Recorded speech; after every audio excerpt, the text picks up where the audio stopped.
Titus Jones here with MarineMax. Today we're going to look at some exclusive new inventory by Harris.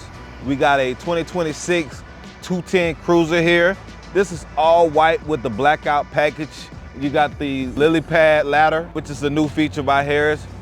This one is rigged with a 150 outboard Mercury, also with stainless steel ski tow bar. Let's jump up on top, I'll show you some more features.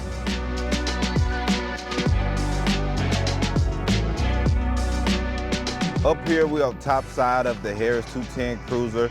As you can see, this particular one has the Luxe package, which will give you the diamond stitched interior. It also has a 7-inch Simrad and a wet sound system as an upgrade for this one. This boat is equipped with an electric bimini that folds up and covers half of the boat.